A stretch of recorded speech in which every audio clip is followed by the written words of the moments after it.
சைவத்தின் மேல் சமயம் வேறொன்றும் இல்லை என்பது போன்ற சைவால்லாம் நிறையா இருந்து அந்த சைவ அறநெறியை ஃபாலோ பண்ணி அந்த முன்னோர்கள் செய்த அந்த நெறியை நாங்களும் ஃபாலோ பண்ணிட்டுருக்கோம்.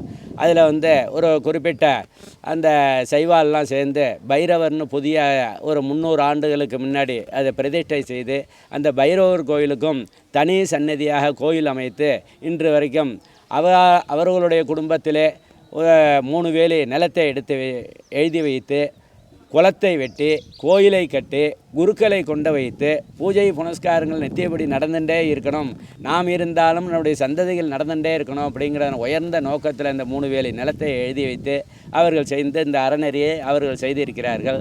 அதுபோல் நமது விஸ்வேஸ்வரன் முன்னாள் மோகனூர் ஊராட்சி மன்ற தலைவர் அவர் முன்னுக்கு இருந்து சித்தப்பா பெரியப்பாட்டையெல்லாம் பணம் வாங்கி இந்த புண்ணியத்தை அடையணும் என்று நமது மதிப்பிற்குரிய இவர் விஸ்வேஸ்வரன் அவர்கள் அந்த கைங்கரியத்தை செய்து கொண்டிருக்கிறார்கள்.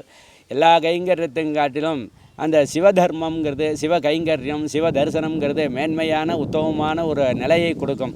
ஆனந்தமானந்தகரம் பிரசன்னம் ஞானஸ்வரூபம் நிஜபோதயுக்தம் அப்படின்னு சாஸ்திரங்கள்லாம் சொல்கிறது. உயர்ந்த ஞானம் கொடுக்கக்கூடியதான நிலையை, ஒரு தப்புன்னு செய்யக்கூடிய ஒரு மனிதன் தப்பு தானே செய்வான் அப்படிங்கிற நிலையை செய்யாத நிலைக்கு அந்த சிவனுடைய தர்மங்கள்லாம் நடக்கும்.